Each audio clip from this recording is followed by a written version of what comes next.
The first thing the Europeans made sure they do when they conquered Africa was to kill and bury African traditional religion. Not religion, education. Kai. Yes. And he even ended up by saying the university or the world cannot afford to amuse themselves with the all-rewarding gyration of barbarous tribe. So he referred to Africans. In fact, some scholars have even agreed or they have contemplated that Africa should be regarded as the center of civilization, from where civilization spreads to other parts of the world. If you look at Mali Empire, the person that is believed to be the richest man in history ever was a ruler of that very kingdom, Mali Empire. Talking about Mansa Musa. Yes. It is on record. The man was so rich because Mali was having significant gold reserve and salt. Ethiopia was the country that adopted Christianity earliest in Africa. They adopted Christianity earlier than other European countries even. And that is why today, if you are talking about Christians, that is ancient Christians that try to follow the ancient scriptures, you point to the Europeans, Ethiopians. There is Nok civilization, which is even believed to be more ancient. It is believed to be older than Egyptian civilization. In part of Nigeria, some states in Nigeria, ancient Egypt was the center of philosophy.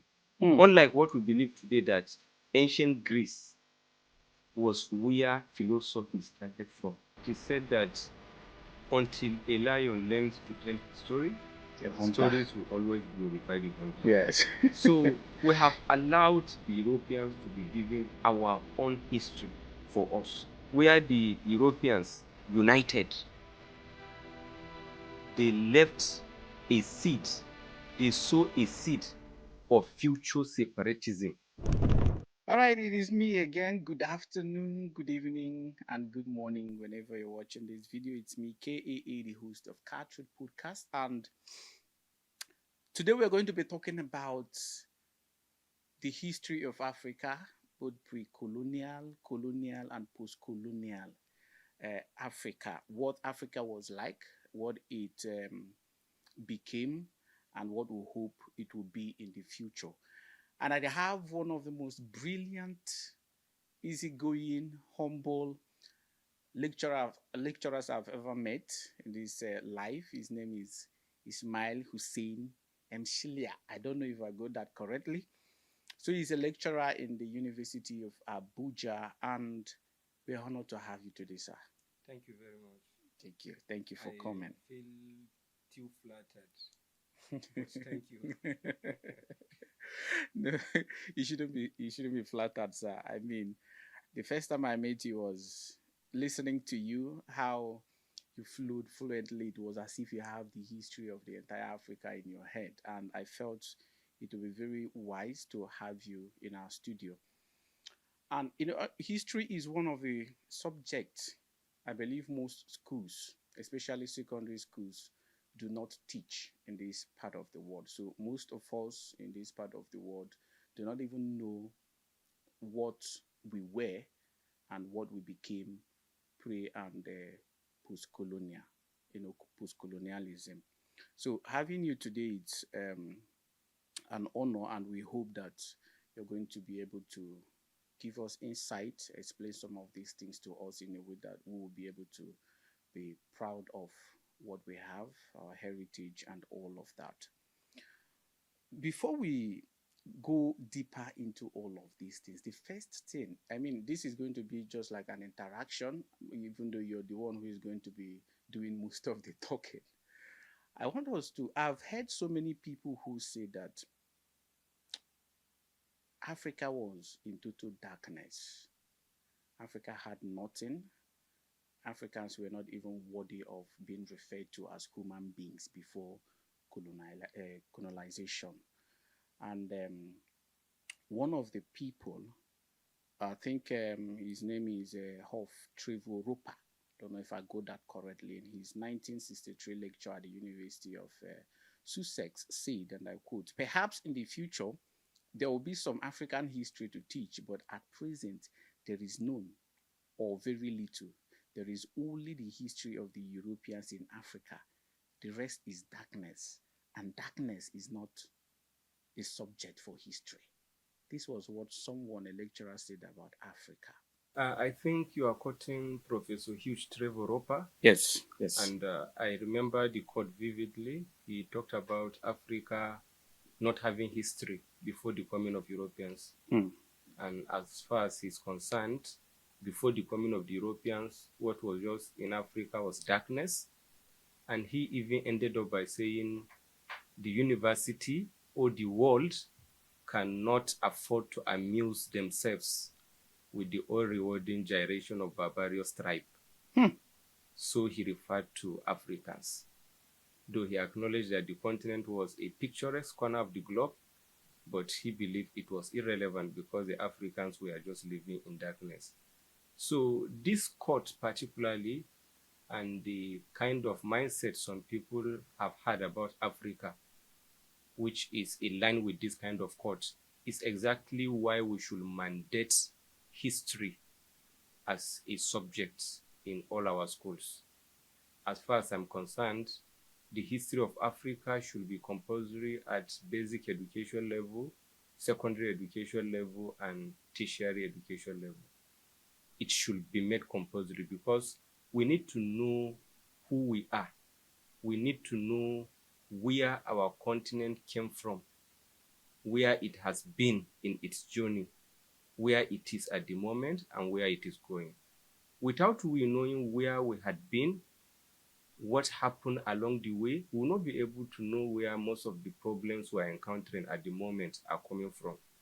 And so we may not be able to know how to tackle them appropriately. Actually, this court has gone under scrutiny. A lot of intellectuals have delved into the history of Africa, and the court or this statement has been invalidated by historical facts. It is indisputable that Africa had significant civilization before the coming of Europeans. Not just before the coming of Europeans, but thousands of years before the coming of Europeans. In fact, some scholars have even agreed, or they have contemplated, that Africa should be regarded as the center of civilization, from where civilization spread to other parts of the world. There is a discipline called anthropology. Anthropology is having so many theories. One of them is called the theory of diffusionism.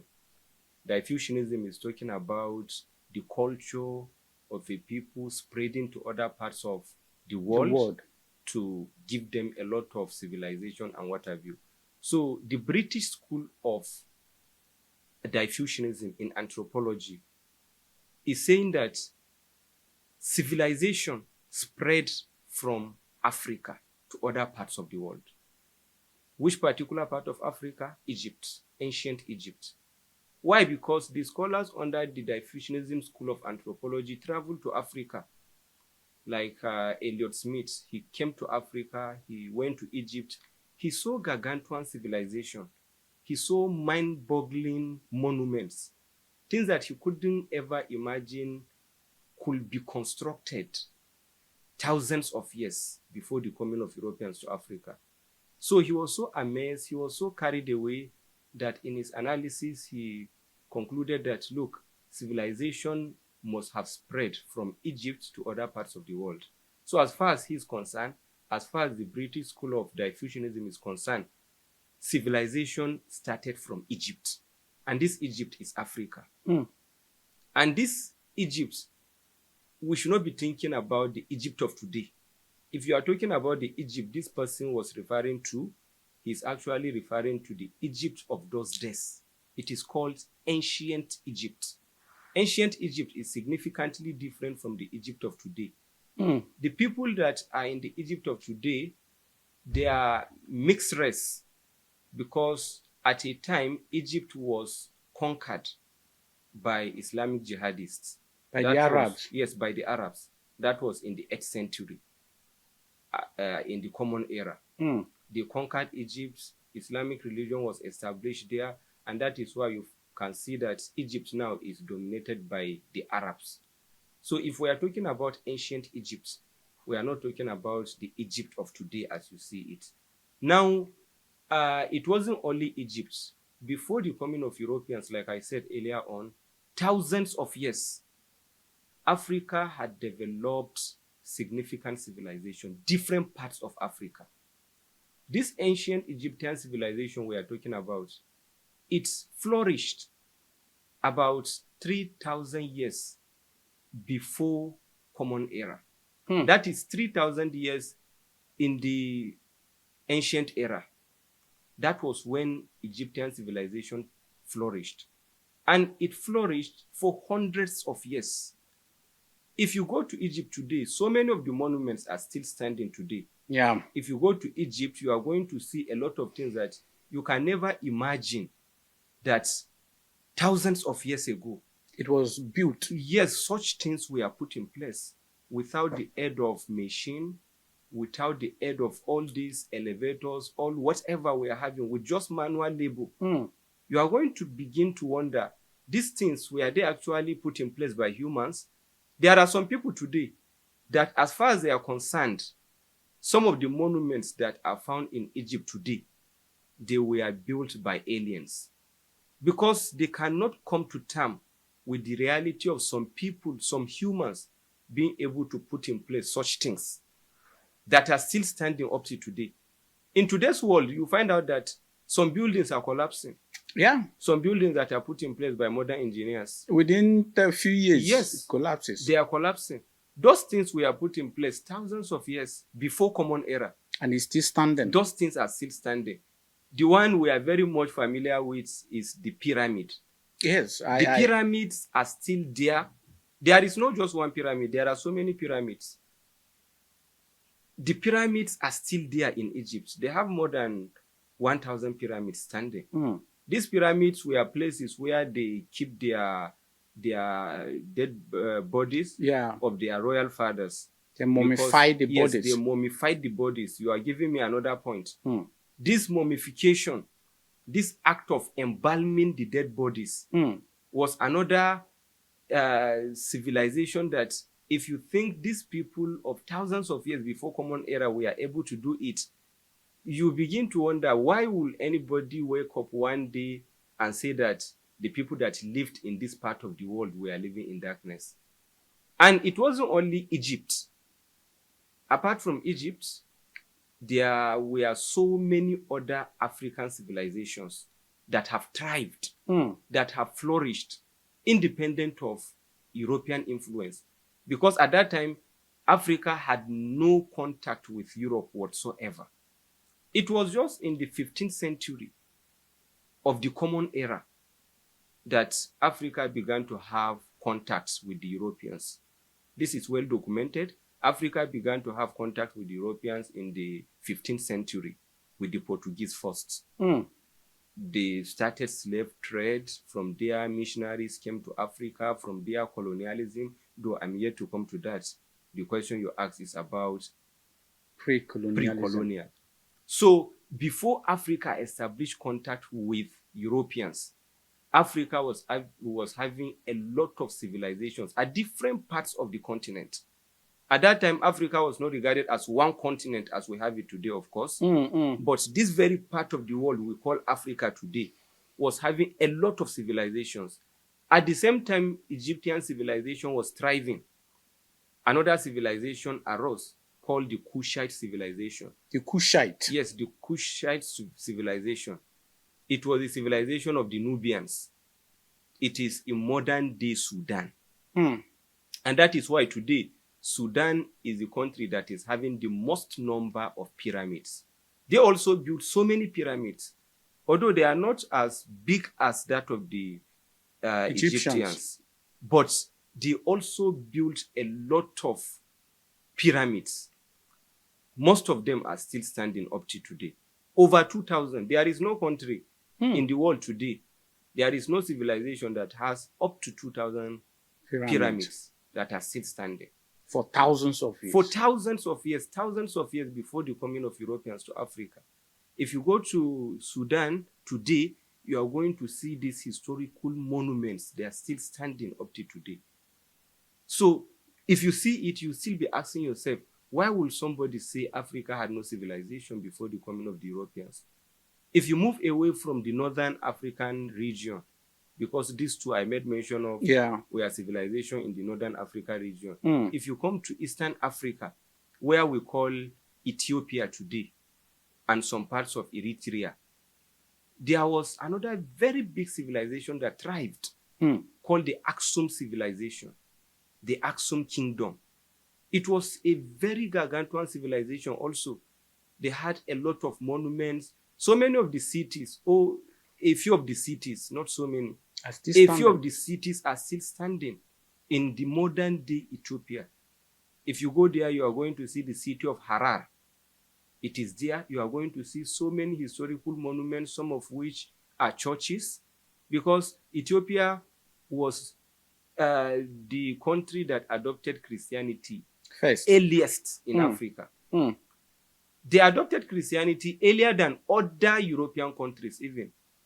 And that is why today, if you are talking about Christians, that is ancient Christians that try to follow the ancient scriptures, you point to the Europeans, Ethiopians.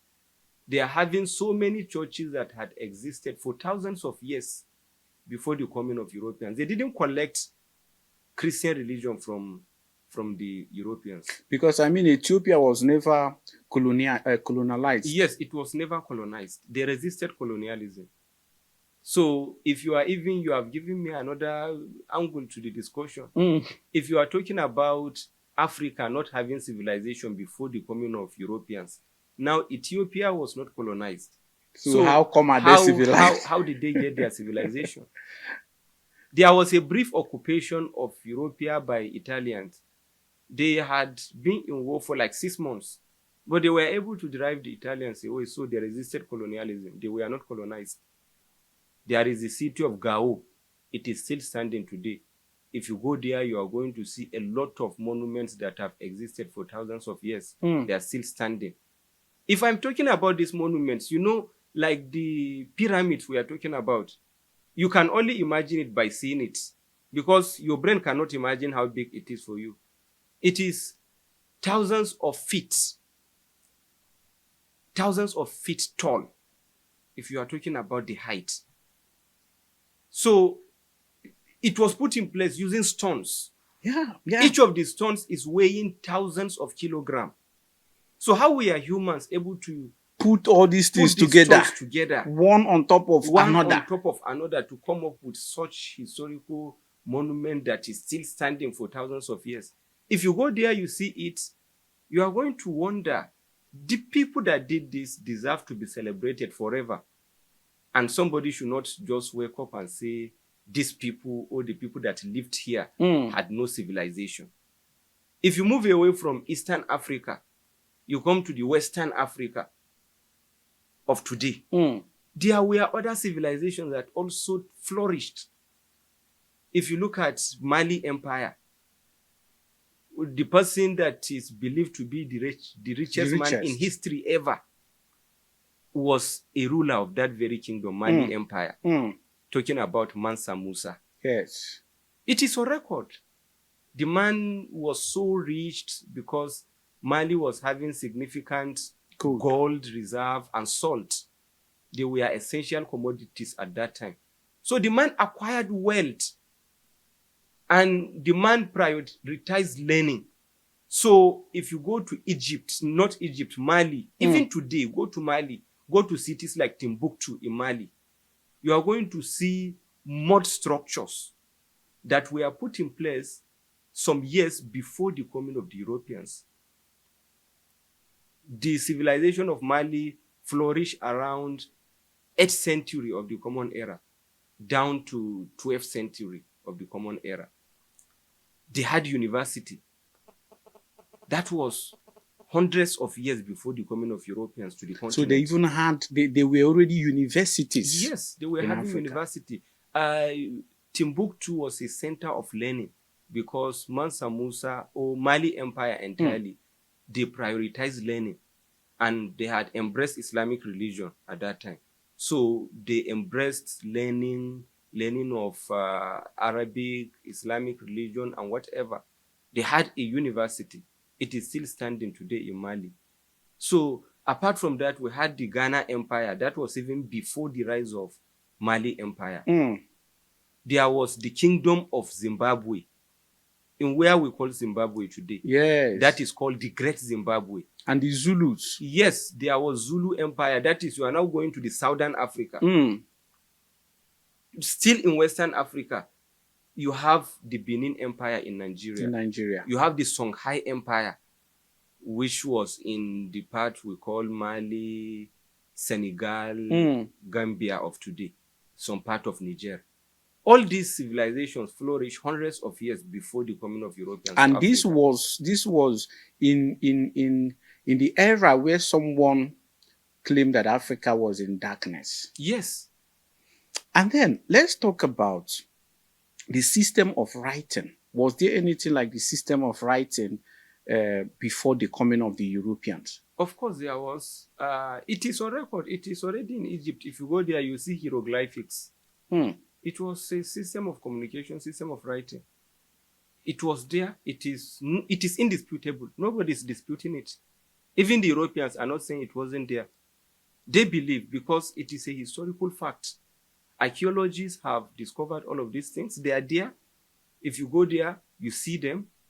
The hieroglyphic is there. It was translated. So there was system of writing there. Africa had contributed to learning. Africa had contributed to the rise of learning, knowledge, and education.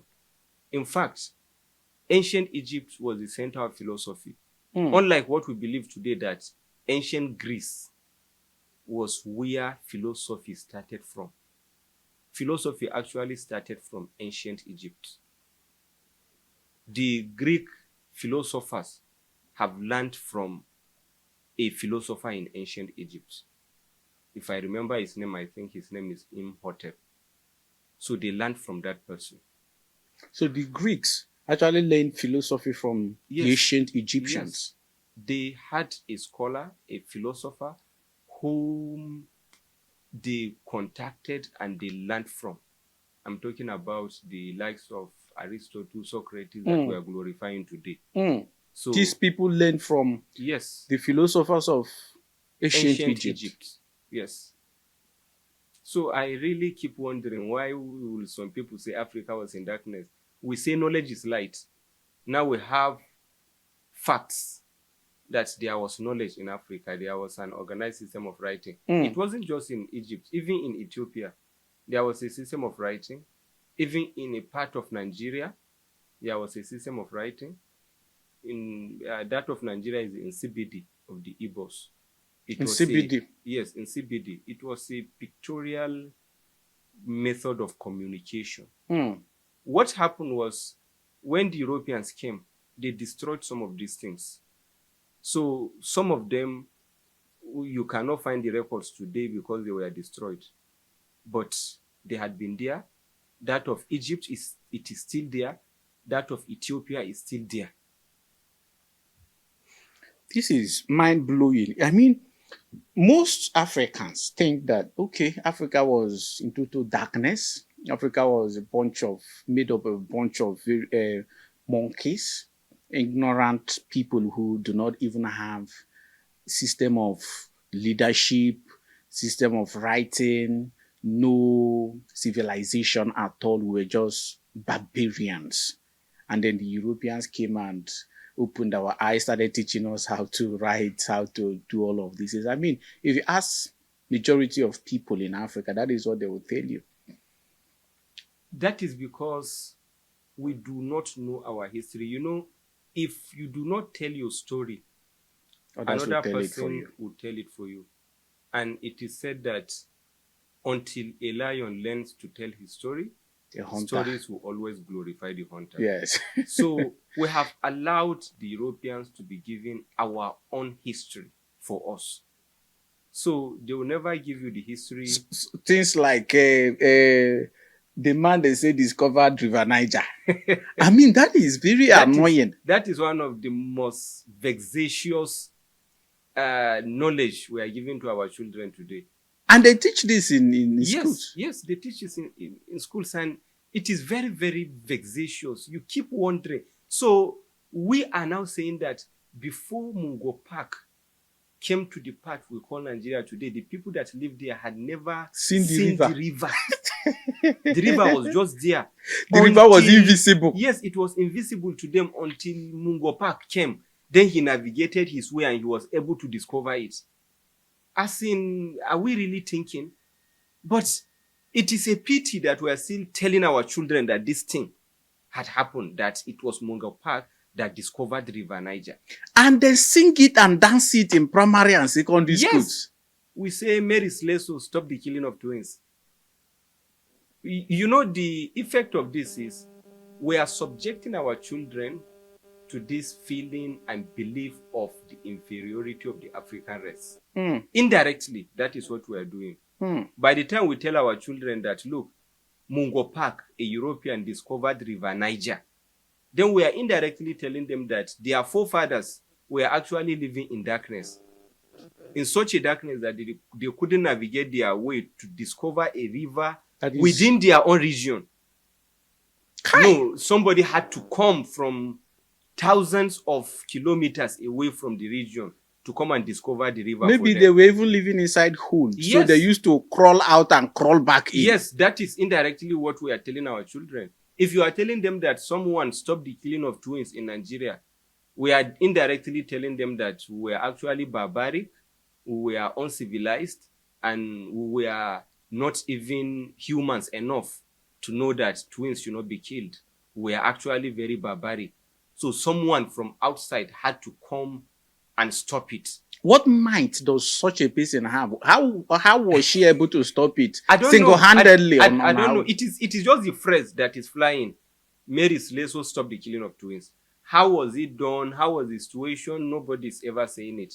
But somehow we found a way to be teaching our children this. So we are inflicting the harm on ourselves. We are subjecting our children to the belief of African inferiority. And it keeps happening. And that is why when we grow up, when our African children grow up, indirectly they have already been subjected to that feeling of inferiority. And so they will continue to see that, look, Europeans are superior to us and there is nothing we can do about it. And that is why they look up to them. They want to look like them, like our female children. Some of them, you see them, they are bleaching their skin. Yes, they use skin lightening creams because they want to look like the Europeans. They put on attachment because they want their hair to be long. And adopt foreign accents. Yes, and thank you very much. You remind me of this. We believe now that ability to speak good English is equated to intelligence. If you can speak good English, you are intelligent. But if you can speak your own language very fluently, you are not intelligent. You know, someone once told me one day, he said, someone saw my video one day, and the comment she made was that I sound very Igbotic, that I should go and learn how to speak very well. Wow. That I sound very Igbotic. Now, when I read the comment, I was like, I am an Igbo man, born and bred in Igbo land. So I should now start learning how to sound like a Russian or an American. I don't understand. That is colonial mentality.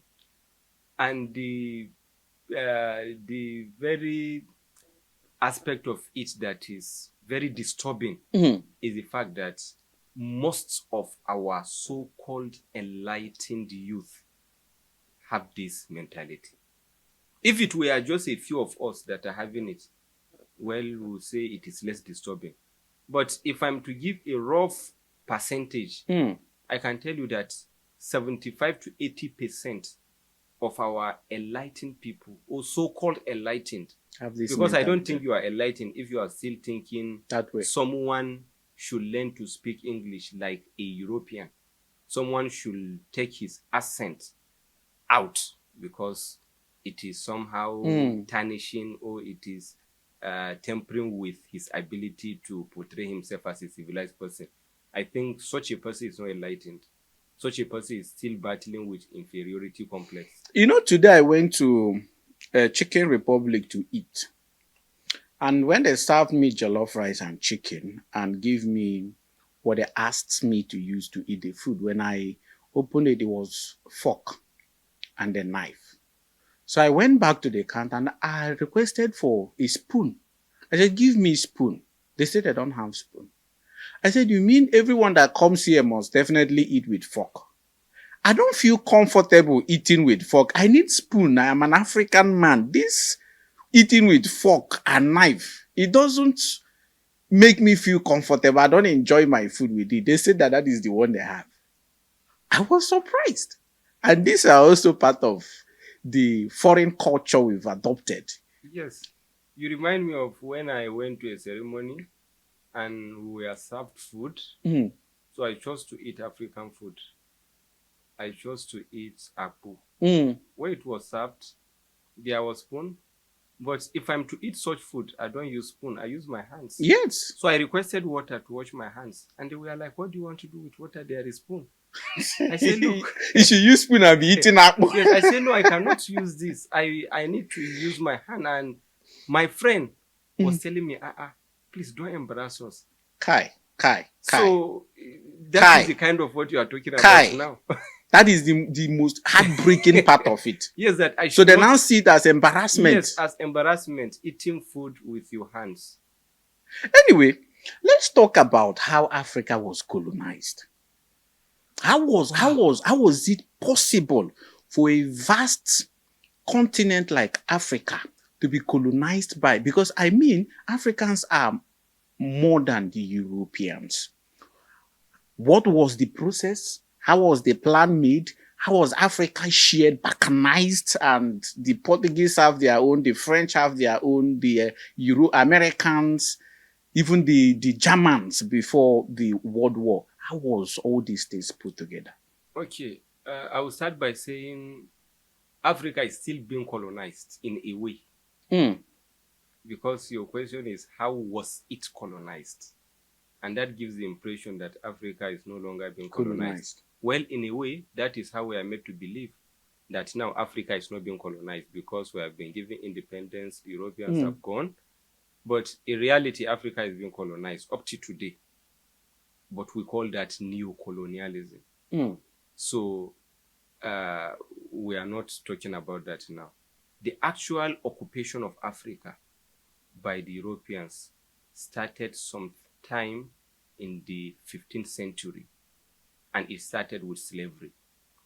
The Europeans had conquered the Americas, that is where we call the United States today, Brazil, Mexico, and other countries around that side.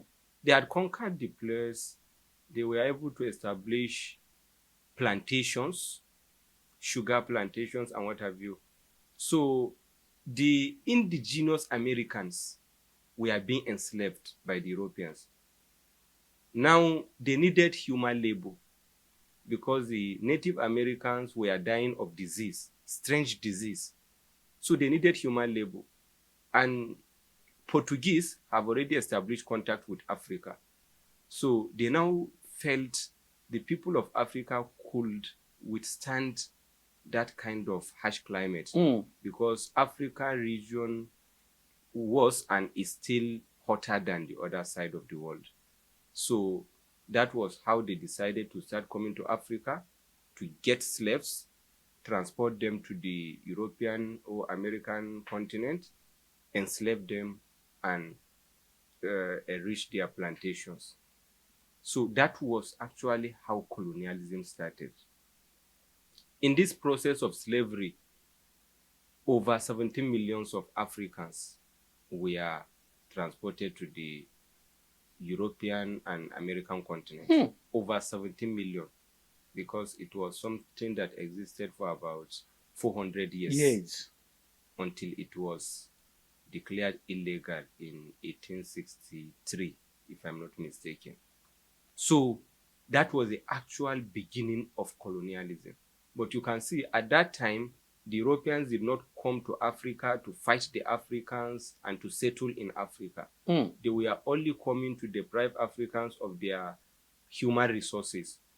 Unfortunately, at that time, African kingdoms were already having established system of slavery because it was a period of war. So some kingdoms will go to another kingdom, conquer them, Enslave the people. enslave the people. So there was an organized system of slavery already. The Europeans capitalized on that, and they were able to take much of the human resources of Africa to the European continent and the Americas. So that was how it started. Now, in around 1885, there was what we now call the Berlin Conference. The Europeans came together to say, look, we need to go down to Africa, get natural resources, because slavery is already declared illegal. And there is now a revolution in Egypt, in England, that is in Europe entirely. There was industrial revolution. Steam engine was invented. So European industries were no longer in need of human resources, but they were now in need of natural resources. They needed natural resources to transform them into finished goods. And then they needed markets. Because now there are industries, machines will be used to process raw materials and transform them into finished goods within short period of time. So since we have this, it means if we have the natural resources, we can manufacture a lot, and then we'll manufacture more than we can consume. So we need markets. Yes. So in that 1885, they came together, they balkanized Africa in what we call Berlin Conference. They laid claims to the territory of Africa. Some people say, okay, this part belongs to us. Some people say this part belongs to us. In total, I think there were 7 of them. Germany, British, France, Portugal, Spain, Belgium. I don't know if I mentioned Italy. So these were the people that decided to share Africa among themselves in 1885. That was the balkanization of Africa. So immediately after that, they had another conference in Brussels. That was in 1889. From there, they now declared that all the European countries should come down to Africa for actual occupation of African countries. So they came down, they met resistance from the Africans. It wasn't easy for them. It was very bloody. So Africans resisted colonization. But one thing the Europeans did that gave them advantage over other people in the world was their ability to manufacture guns. While Africans were busy minding their business, building their empires, farming, and building a lot of things, the Europeans were busy trying to know how they could manufacture a weapon that would give them advantage to conquer the world. So they were able to manufacture gun. And at that time, no other group of people were having gun. So that was an edge they had. And with the instrumentality of the gun, they were able to conquer African continent. They conquered the different kingdoms they went to meet. And in the course of that battle of resistance, they were able to destroy a lot of African cities, African historical monuments. The rubbles, the ruins are still found today. Like the Great Zimbabwe, the ruins of the city is still standing today. If you go to Zimbabwe, you can go to the Great Zimbabwe. You know that you see the Great Enclosure. It is still there. You see it, but it is in rubbles. If you come to Benin Kingdom in Nigeria, the Benin Wall, it is still standing today, an evidence of the ancient Benin Kingdom. So they actually came down, fought these people, and they conquered them. That was how actual colonialism started. Before that, already missionaries were in Africa. Christian missionaries have been coming to Africa. At the time slavery was ongoing, already missionaries have been coming to spread Christian religion. That was even what aided colonialism, because they set the ground for the coming of the colonizers. Some of them, in the Berlin Conference I made mention of, they laid claim to different territories based on the presence of their missionary groups. There. Yes, like the English, they will say our missionary groups are in so region, so the region belongs to us. These were some of the criteria that we are used to share the continent. So they conquered Africa in the late 18th century. Colonialism started proper. Now, colonialism existed for years, more than 200 years. Different African countries were being colonized. And while they were colonizing Africa, that was when Africa was totally crippled. And that is why up to today we are being colonized. That is why up to today some of our people are still feeling the Europeans are superior to us. The first thing the Europeans made sure they do when they conquered Africa was to kill and bury African traditional religion. Not religion, education. Okay. Yes. So African indigenous education was totally murdered. It was buried. The Europeans took it upon themselves to bring their own system of education to us, impose it on us, and teach us what will enable them to communicate with us and what will enslave our brains. That was actually what they established. They didn't establish a functional educational system. They established a system of education that was to subject our brains to the feeling of inferiority. So this was a mental colonization. It was a mental colonization. It was a deliberate attempt to cripple these people and to make these people believe that, look, colonialism is actually for their own good. For their own good. Because before they came, they had to use two different theories to justify why they should come to Africa. They made use of the theory of the white man's burden and civilization mission. Civilization mission is the fallback of the white man's burden. What they believed was, what that means is Africans are naturally inferior to the whites. So civilizing Africans is helping them. Is a function the Europeans must perform. So the Africans, being inferior people, being backward people, are burdens to them, to the white men. That is the first theory. So if Africans are burden to them, what should they do? The second theory comes. That is, they should embark on civilization mission. That is, they should come to Africa to civilize the people of Africa. So these were the theories they used to justify why they should come to Africa. Now, as they came, they conquered the Africans. They had to find a way of killing the brains of the Africans so that the Africans will actually believe that, look, these people came to civilize us. These people come for our own good because we are backward. And that was why they killed African traditional educational institution. According to a Pan-Africanist, he said the African traditional religion was killed, it was buried, and on its graveyard, the Europeans planted a European memory. And that memory is what continues to haunt us up to today. This same person was given the scenario of how the Europeans conquered Africa and how they killed African traditional system. I am quoting him directly now. He said, the night of the bullets and the swords was followed by the morning of the chalk and the chalkboard.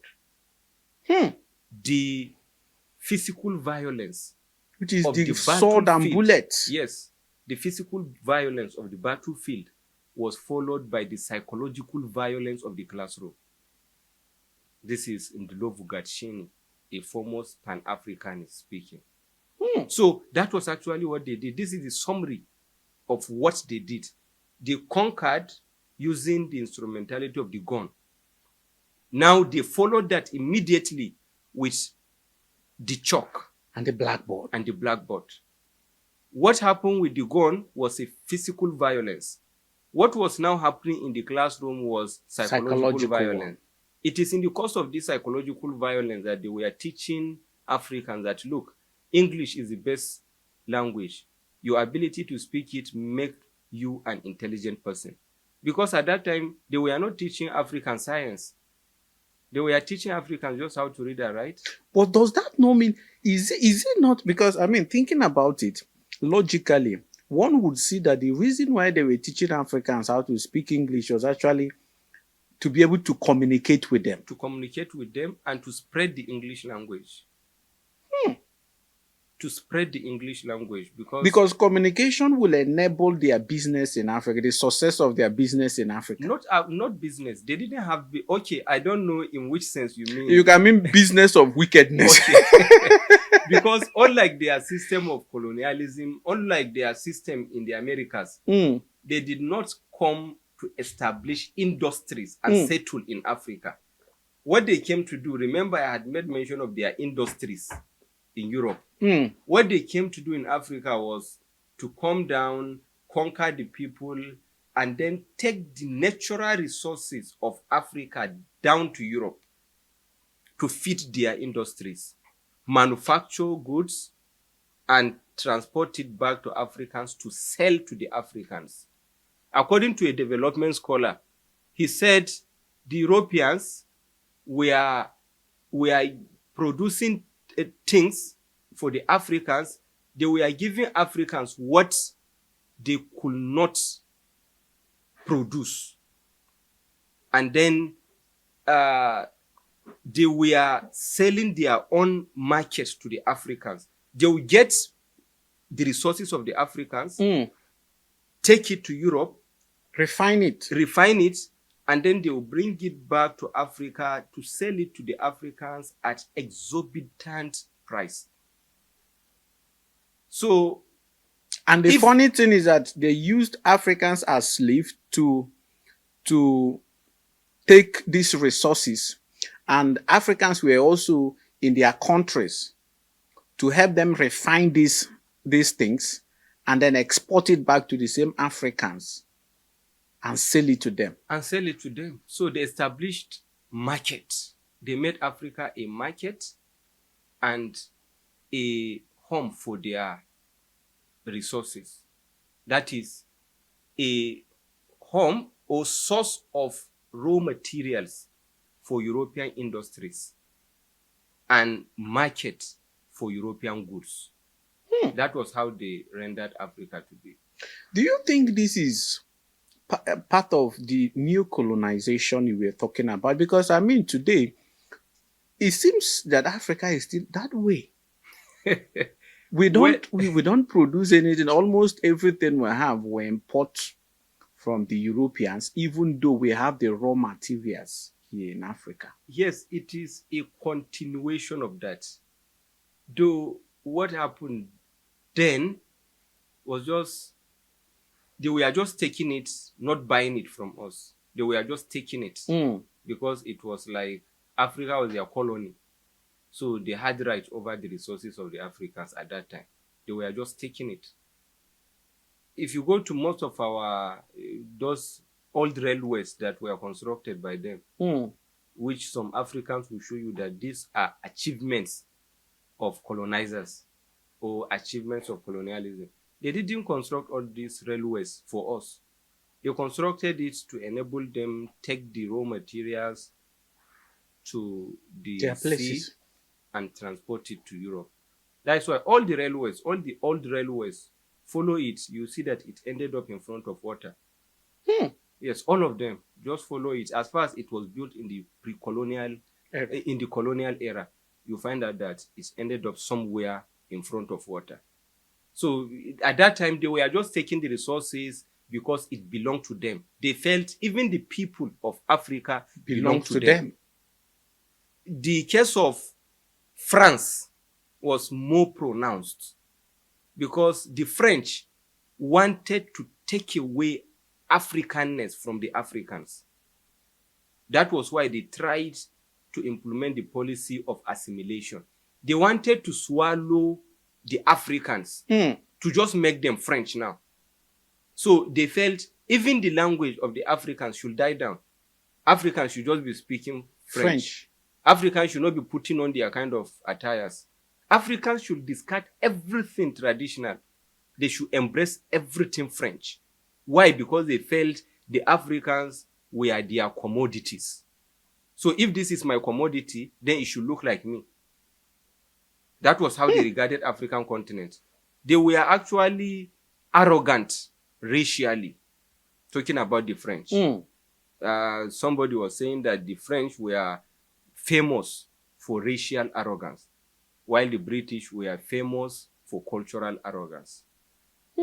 So that was the situation.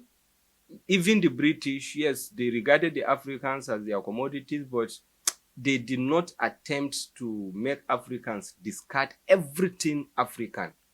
No, they just wanted to impose the English language on them, to make use of African traditional rulers to rule the Africans. And that was what they actually did. Apart from the education system they killed and buried, they made sure they institutionalized a lot of things, Europeans, that will continue to cripple us. Of course, we know about our political system. Our political system was very functional, unlike what some people believed, that before the coming of the Europeans, African rulers were just oppressors.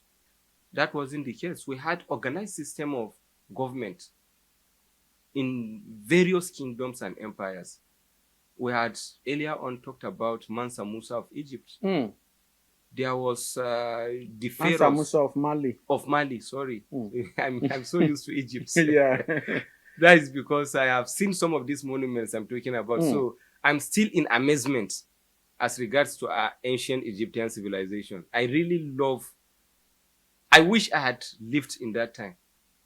So ancient I've also seen some of that. I was in Egypt, I think, 8 years ago. Okay, very good. Have you gone to the Sphinx? Yes. Okay, very good. Most of these things I've seen some of them. Okay. So... And I can attest to the magnificency of these things. Very good. That's what I want to ask you. I want to ask you, what will you say about it? No. You are not describing it as it is. I cannot. It's beyond description until you can see these things with your own eyes. No word can do justice to what is in Egypt. Yes. If you do not see it, there is no amount of word, no amount of description can give you the mental picture. So the only thing that can make you see what is there is your eyes. No word can describe it for you to hear. Even what we are seeing on movies, you see the pyramid, you see the Sphinx, you see what... Those things, if you don't go, you will be underrating the size and the magnificence of all of these things. That is true. So the only way you can appreciate it is by going to see it. So if Egyptians were having such things, such pyramids for their kings, how will you say Africa was not having organized system of administration? If we are having all of these empires, all of these kingdoms, we talk about Benin Kingdom earlier on. We know about the Benin, what do you call them? The marks, all of these things that were taken to British Museum and other countries. If these people had no kings, if these people have no organized political system, then how were they able to put in place all of these things? Do you mean they were just existing as just individuals without any system of leadership? No. Ancient Benin Kingdom, even when the Europeans came, they had to fight the king of Benin He didn't surrender. At the end of the day, when they were able to conquer them, they humiliated him. Kai. If you go to Kano, the city of Kano is still standing today. You see the city wall of Kano. The city wall is still standing today. The city gates of Kano, there are about 7 of them in total. All of them are still standing today. You know, one of the things that shocked me to my bone marrows was when I read that the Benin Empire, the wall of Benin Empire, was more magnificent than the wall of China. China. Yes, I've heard that too. And that is it. But like I said, it was a deliberate attempt to erase the history of Africa, or to erase the civilization of Africa, that made the Europeans to destroy some of these things, so that they will continue to justify the civilization mission. So it was a deliberate attempt. They actually tried. And so that the generations that will come Yes. after will not be able to see how great Africa was. Yes. Before colonization. Before colonization. So that the generation to come will just continue to think, we thank God for the whites. If they had not come, we will have continued to live in darkness. We will have continued to kill our twins. A twin now will even say, well, if the Europeans had not come, I might have been dead because my parents would have killed me. Some people have also said that Africans had no system of worship, that they knew no God, that they were just like we've been saying here, very barbaric. So I want to ask, is it true that there was nothing like African spirituality pre-colonization? And what would you say about the danger of, the two most dominant religions that was, I should say, enforced on Africans, which is Islam and Christianity? In actual fact, and now I don't think there is even one single person on earth that will say Africa had no traditional religion before the coming of Europeans. Those people that are saying it are actually ignorant of history. Historically, everybody knows that Africans had organized system of worship. There are so many archaeological discoveries. So many. There is Nok civilization, which is even believed to be more ancient. It is believed to be older than Egyptian civilization. In a part of Nigeria, some states in Nigeria, Kaduna State, Plateau State, Kano State, and other places, the civilization existed thousands of years before the coming of Europeans. It was discovered in 1923 by a British archaeologist. They just came for tin mining in a place called Nok, a village called Nok in Kaduna State. And they discovered it? Yes, they discovered some remains of humans, and they excavated them, they studied them, and they discovered that, look, ancient civilization had existed here. So apart from that, so many other ones were discovered around that axis. So upon discovering all of these things, studying them, they understood that, look, these people had organized system of worship, because some of the things excavated could be linked to religious rituals. If you go to the paintings in Ethiopia, in Egypt, you see some paintings, drawings, and all of that. So many of them, they are linked to spirituality. So if you go to all African kingdoms, you find out that there are places that are, or that we are reserved for spiritual affairs. And in every African empire, you discover that there was a person or some people that were given this role of being intermediaries between God and man. That is like chief priests or like a spiritualist, someone that is acting as a communicator between man and God. It is on record. It had existed in virtually all African kingdoms and empires. So it is ignorant for anybody to say Africa had no traditional religion before the coming of Europeans. Now, talking about Islam and Christianity, we live in a world where we can learn a lot of things from each other. Africa could have taken their religion to other places through cultural contact. It is called acculturation. You come in contact with people and they can take any of your cultural traits. You can take any of theirs.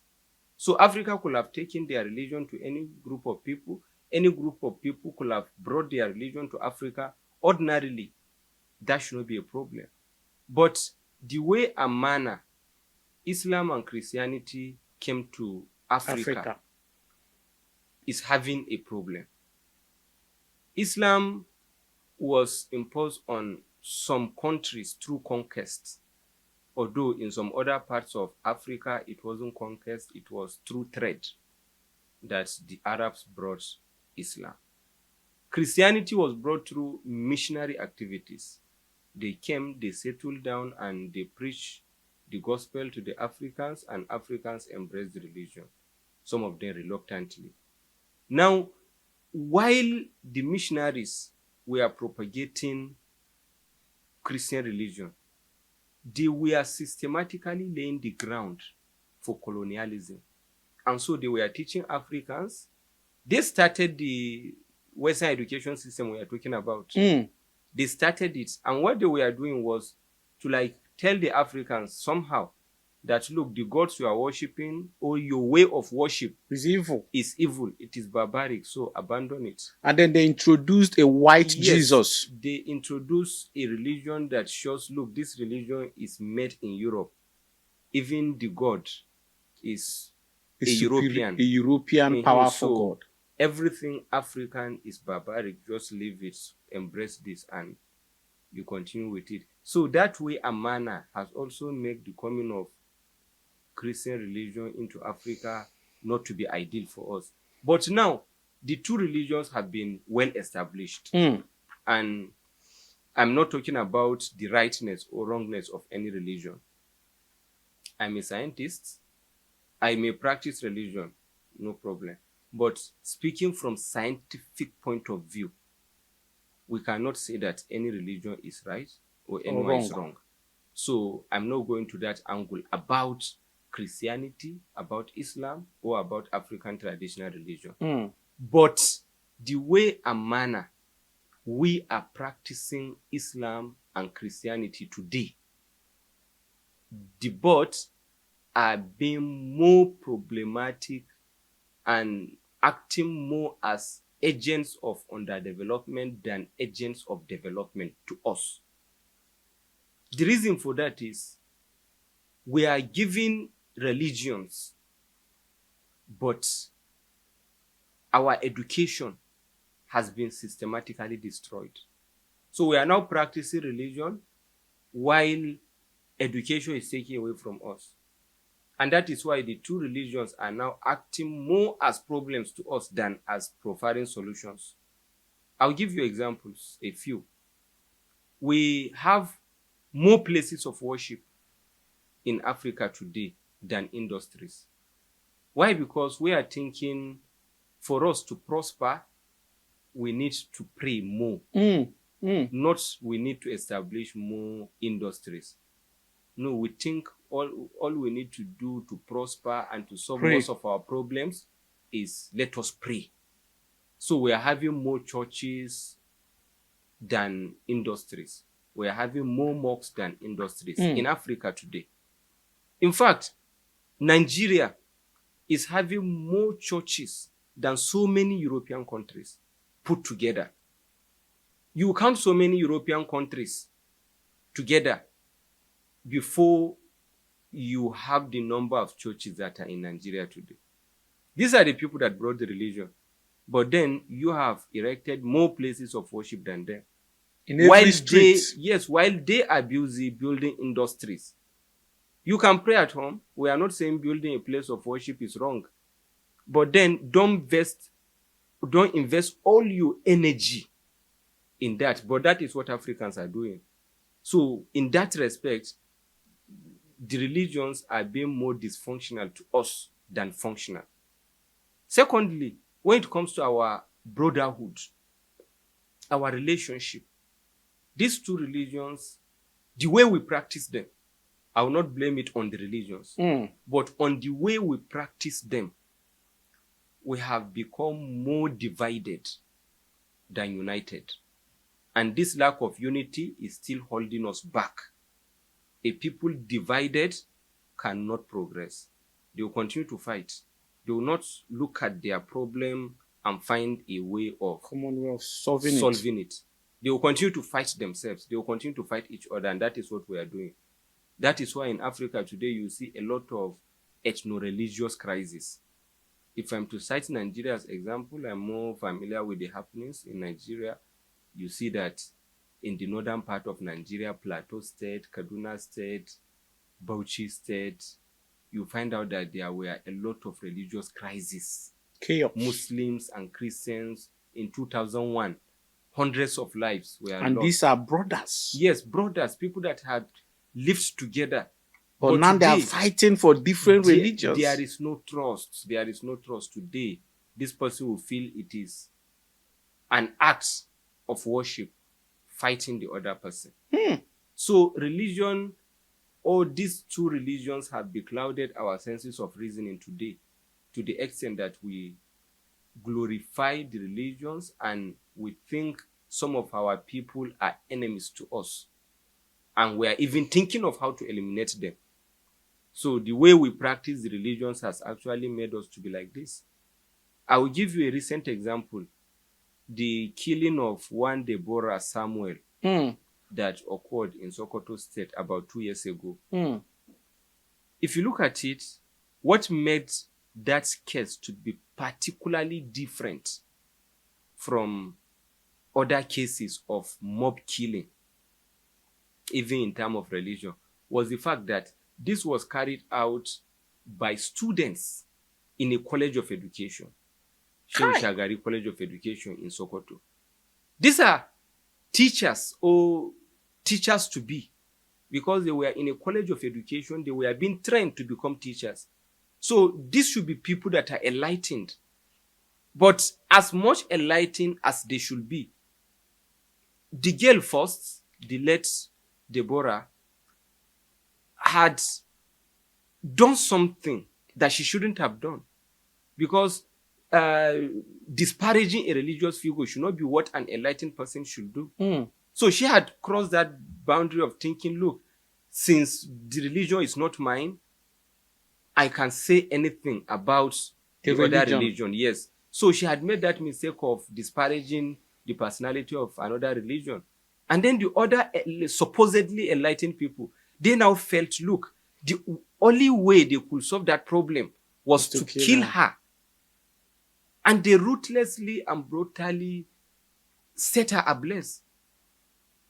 And if you even hear from the religious clerics of the people that kill this late Deborah, the clerics have said mob killing has no place in the religion.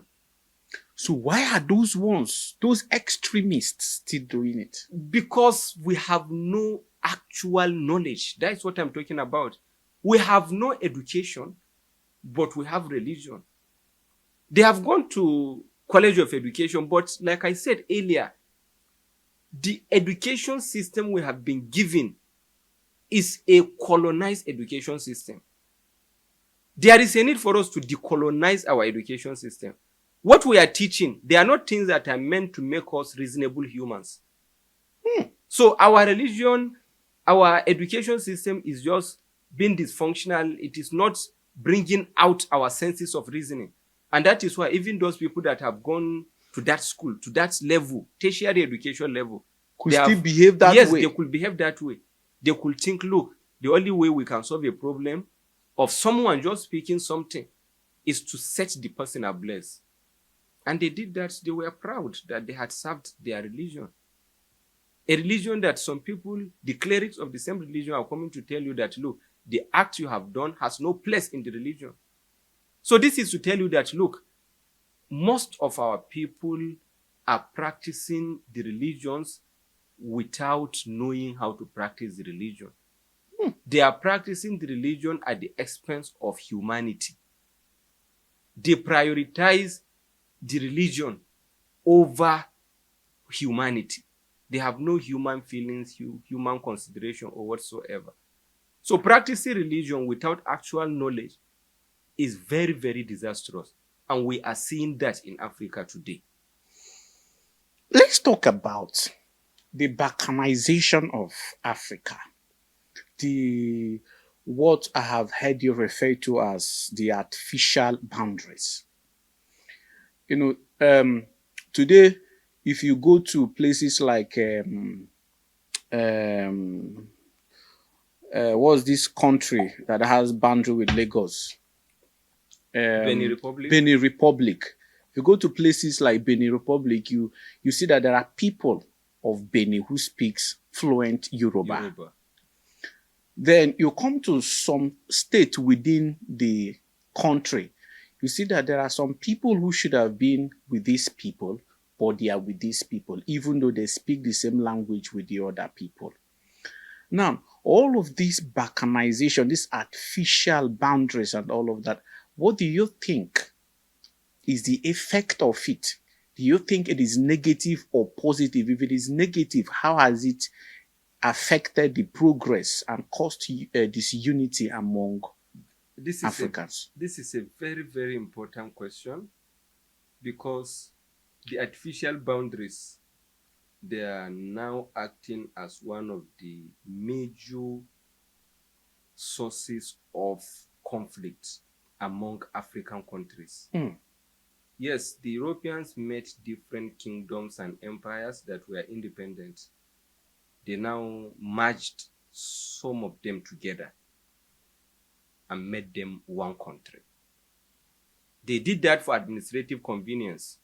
They were just concerned about how to govern these places, get what they wanted to get out of this, and live.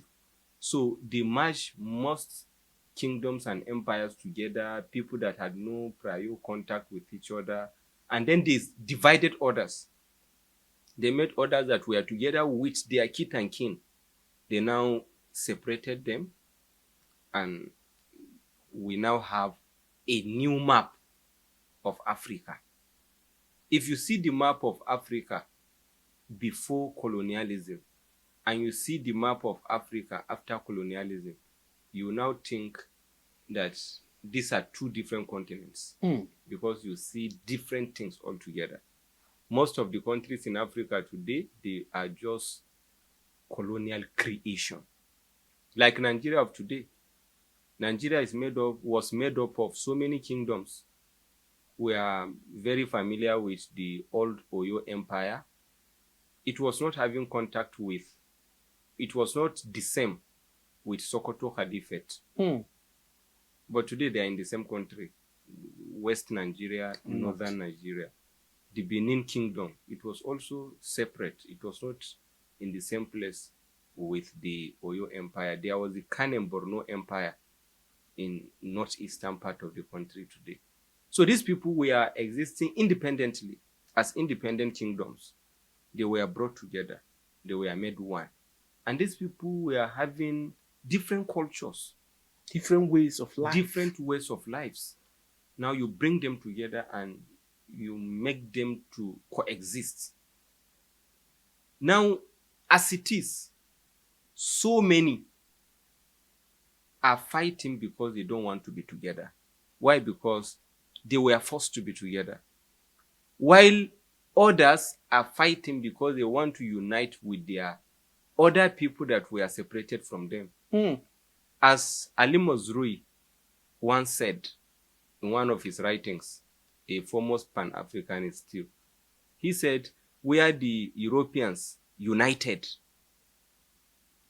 they left a seed, they sow a seed of future separatism. And where they divided, they left a latent passion for unification. This is to say, where they united, The united people that we are not the same, people that we are separate, it is like bringing fire and water together. You say they must coexist.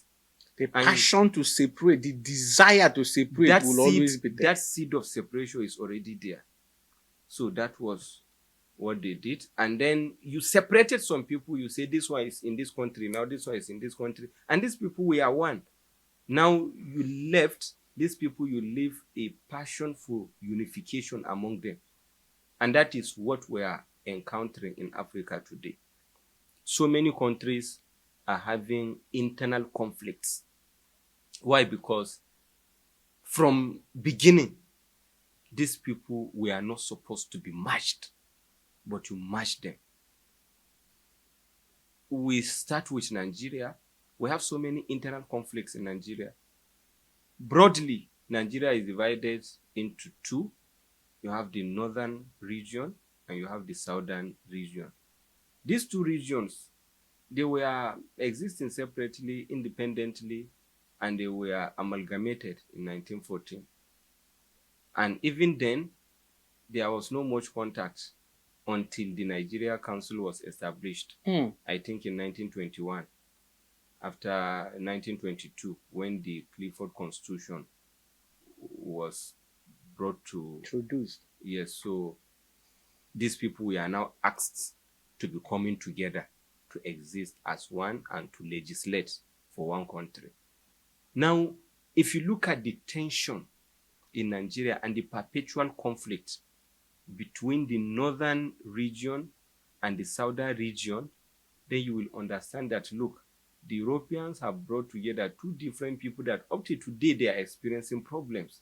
Up to today, they have not come to terms with the reality of them being together. Even before the Europeans left, they were already beginning to have problems.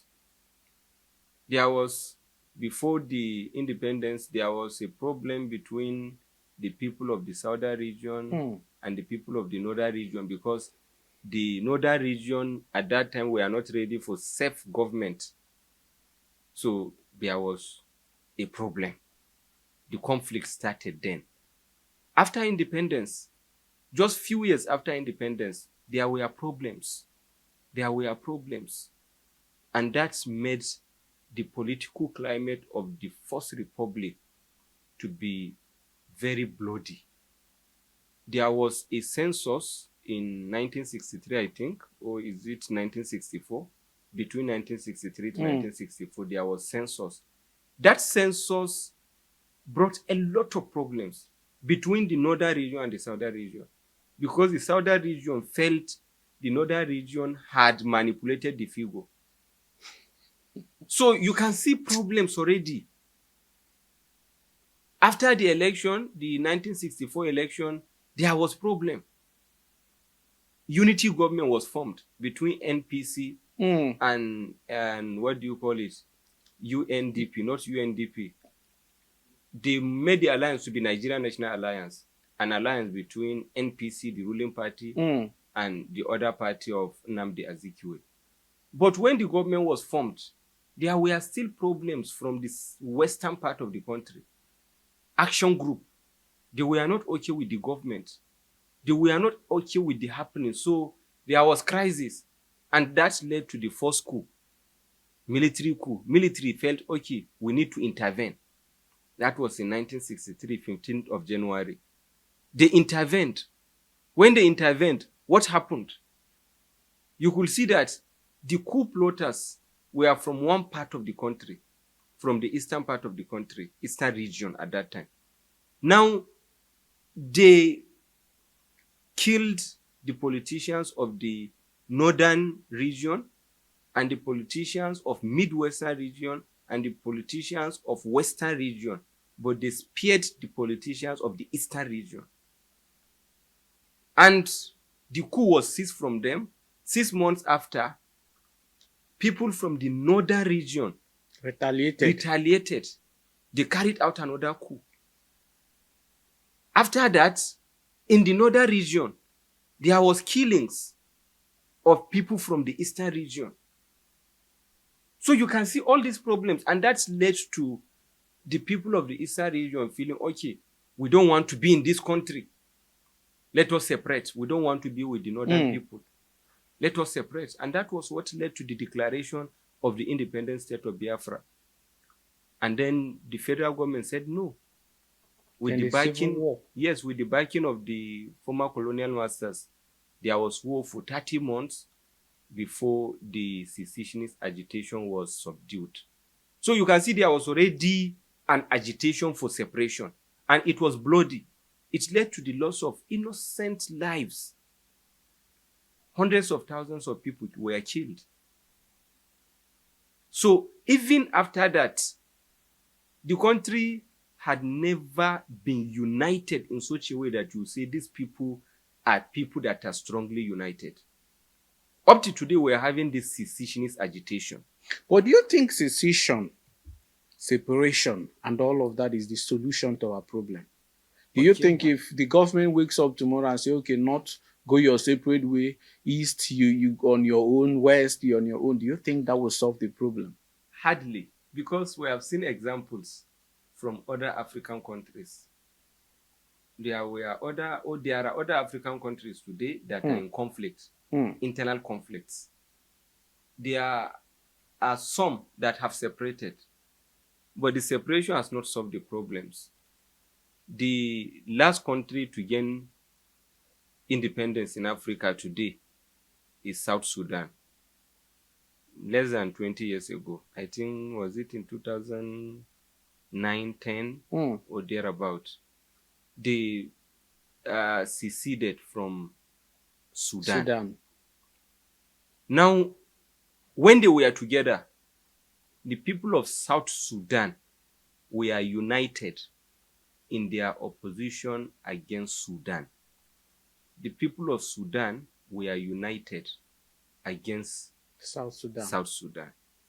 Now, after a long period of war, battle, conflict, there was referendum.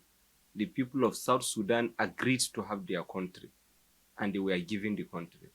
Soon after, they now became divided among themselves. Same thing with Sudan. Today, Sudan is one of the countries in hot conflict today. Today, if you are talking about the hottest conflict regions in Africa, you mention Sudan, you mention not Uganda, the Congo Democratic Republic. Congo. Yes, because the M23 rebel that are set to be sponsored by Rwanda, they have captured some cities already. Yeah. The city of Goma, they have captured it. I learned that they have captured another city of recent. So you can see another example of what I was telling you earlier on. These rebels, the M23 rebels, somehow they are affiliated to the Tutsis, a particular ethnic group. Now, if you go to Rwanda, another different country, Rwanda is having these two major ethnic groups, the Hutu and the Tutsi. So somehow, I'm not sure, but somehow it seems the Tutsis of Rwanda, if at all Rwanda is having something to do with the conflict, as it is suggested, all over the media it is suggested, even BBC, they always say Rwandan-backed M23 rebels. So it's like it has been well established that Rwanda is backing the M23 rebels. Now, to invade Congo. Yes, to invade Congo. So if actually it is like that, then it may have to do with the Tutsis of Rwanda and the Tutsis of Congo. So you can see what Ali Mazrui was talking about, a latent passion for reunification. These are people that we are one. They are now divided somehow. They are divided, they are made to be part of different countries, and these people now want to be together in a way. So separation and secession is not the solution. It may not be. I should not sound too assertive on this. It may not be actually. If we take Nigeria now, different African countries have their peculiar realities. Now, if I'm to be particular about Nigeria, I'll tell you that separation cannot solve the problem. Because when the eastern part of the country particularly, we are having the independent people of Biafra now as the foremost secessionist agitation group.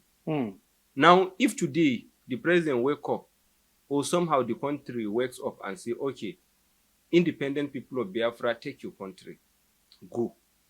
If they go, you know, the major resources in that Biafra is the oil that Nigeria is depending on today. Now, if Biafra becomes an independent republic, it now means the oil is now in Biafra Republic.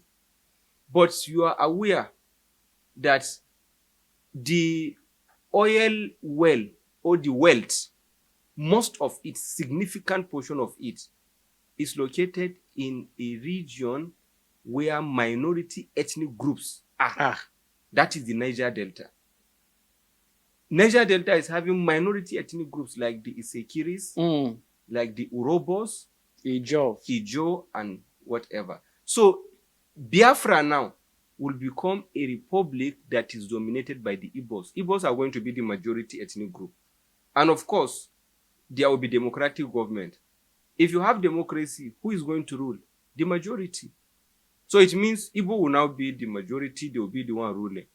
Unless if they can find a way of making sure they carry the other ethnic groups along. Otherwise, those groups will feel marginalized. I tell you, the groups will feel marginalized. They will feel the wealth belong to them, and majority ethnic group that is not having the wealth is dominating them. So there is already, they have weapons. And I mean, some of these minority groups, even as at now, are insisting that they are not Igbos. Yes. So if they become part of Biafra now, I'm telling you, already they are well equipped with weapons. That's why we call them militants. They have militants. Yes. Although the federal government is trying to see how they can demilitarize them, but we know they have militants. They already know the way of fighting. So if Biafra becomes an independent republic, I fear that fate befalling upon Biafra. Then if you come to the north, maybe north remains one country. The north is having two major religions. Yes, Islamic religion is dominating north. But there is a sizable number of Christians in the north. And these Christians in the north already, they are not living in peace with the other northern Muslims. And that is why you find political agitations in Kaduna State. You find agitations in Plateau State. You find agitations in Benue State is made to be part of the north for a reason. So Benue will even feel, look, we don't belong to the north. We are different from these people. The people of Kaduna, the people of Jos, the people of Bauchi, the Christians there, they will feel marginalized because the north now will be ruled by the Muslims. Which are the majority. Who are the majority. And then, of course, there may even be attempts to use Sharia. Because there was time when Sharia was introduced in different states in the north. That was what triggered the Jos and Kaduna crisis of the early 2000s. In 2000, 2001, the bloody clash in Kaduna, in Plateau, it was triggered by the introduction of the Sharia in Kaduna State. That was when the crisis erupted. So, if now the southern part is not with the north will feel, well, we are good to go. We can adopt Sharia as our system of government, Islamic system of government. The sizable population of the Christians, they are going to rise up against that. There is going to be a problem in the north. And that is religious-wise. Ethnically, Hausa Fulani, they are the dominant. But the north is even more diverse than the southern region. There are so many ethnic groups, so many in the north. Taraba State is having more than 100 ethnic groups. Taraba State alone. If you go to Borno, if you go to even this Plateau State we are talking about, they have a lot of ethnic groups. So the north is so diverse religiously and ethnically. that if the Hausa Fulanis are now ruling, others are going to feel marginalized. Already now you can see what is happening in the north, banditry. So, honestly, I don't think the only region that is less diverse is the Western region. So if at all, there is one particular region that can secede and have a relative peace, it is the Eastern region. The Western region. But the Western region also have Muslims and Christians. Yes, they do. And in fact, I don't think it's only a few families in the West that you will not find both a Christian and a Muslim. And that is why religion will not be too much of a problem to them. Okay. Because it's a family issue. Yes, it is a family issue. You find out that most families have a combination of Muslims and Christians. So it's like they are the people that have come to terms with the diversity of religion, even among themselves. They agree that, okay, some of us can be Muslims, some of us can be Christians. So whoever, if you look at Lagos State, for example, you see that Lagos State was being ruled by Muslims, and now Christians. So you can see that, yes, leadership can go to anybody without anybody raising eyebrow. When Muslims were ruling Christians and we are ruling Lagos, there was not much agitation of Muslims dominating Lagos. Now that Christians have been ruling, Ambode, whatever, and now, I'm not hearing Muslims saying, Christians are this, Christians are ruling Lagos. So Western region actually have these two religions, but they find a way of managing it. The ethnic affiliation is stronger. The ethnic bond is stronger. Yes, it is stronger than the religious influence. So I think that is going to give them a relative peace. Okay, just quickly in 1 minute, tell us 5 things that you think are the major problem of Africa. Just 5. I wish I could be allowed to mention up to 10. Okay. If you can mention up to 10 in 1 minute, fine. The problem of Africa, there are too many of them. I will start by mentioning this colonial education. Africa needs to decolonize its education. Our curriculum is colonized. So there is one problem that is plaguing us, because if we are not reasoning, I tell you, there is nowhere we can go. Number 2, we have the continuous tie with the Western world. That is what I called neo-colonialism. We are so tied to them that they are dictating to us what to do. We collect loan from them. We go to them for everything we need. So our continuous tie with them, our over-reliance, let me put it this way, our over-reliance on the West is another problem that is paying us back. We cannot see where we are going because they will never lead us to where we should go. They will always relate with us in such a way that we project their interests. Africa, despite our natural resources, our human resources, is bedeviled with endemic poverty, unfortunately, because we are not utilizing our resources. So this endemic poverty, as a result of our lack of productive use of our resources, is being a problem to us. Endemic poverty. Then we have this problem of high level of conflicts. We have traced it to the artificial boundaries. That is one factor that is causing the conflict. Of course, there are other factors. So the perpetual conflict that is eating deep into our natural resources is another problem. Of course, you know, a region that is having conflict cannot thrive. Development cannot occur where there is conflict. So the conflict is another problem we are encountering. Then endemic corruption, public sector corruption. Corruption has permeated every sector in our country, in our continent entirely. Virtually every African country is battling with corruption among politicians, indiscipline among the masses, and all of that. So this is another problem that is bedeviling Africa. I've exhausted my 1 minute, but quickly, let me just list without analyzing. We have irresponsible leadership. It is another problem that is bedeviling Africa. We have the problem of high level of illiteracy among African people. It is also bedeviling Africa.